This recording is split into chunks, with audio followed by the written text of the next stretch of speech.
So I have a news article I'd like to read to you guys. This comes out of Bloomberg.com. It says, this is June 21st, 2019.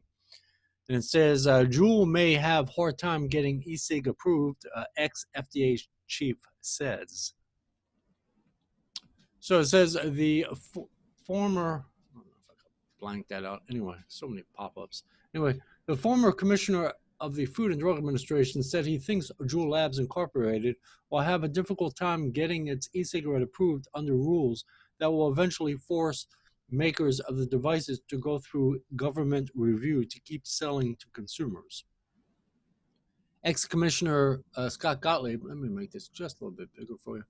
Ex-Commissioner Scott Gottlieb, who stepped down from leading the agency earlier this year, said on CNBC Friday, quote, Juul is going to be in a hard spot to ever get their product approved, unquote.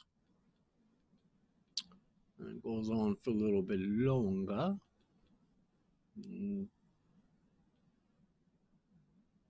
As far as the Altria spokesman, Stephen Callahan, said in a email statement, states, quote, we remain confident that Juul can successfully navigate the PMTA process, unquote.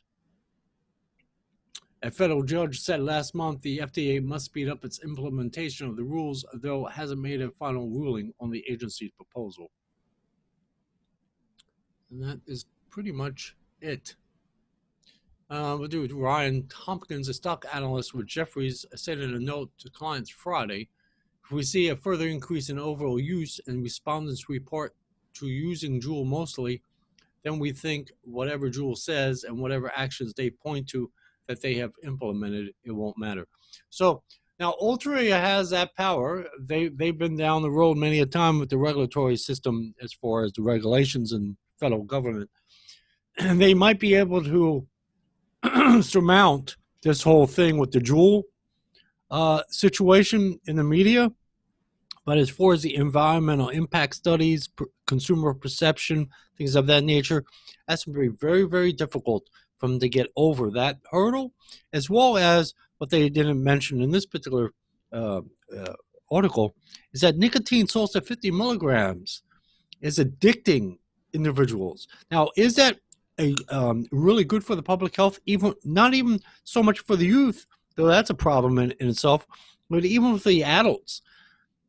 The whole point of smoking cessation, anyway, when it gets approved, it goes into that smoking cessation category, more or less, like Big Pharma.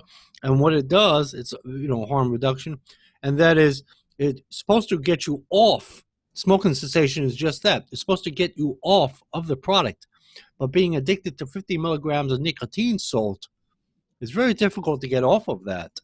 So that probably will not even pass the measures as far as the FDA, because it's not serving the public health. You're keeping even adults addicted to your product.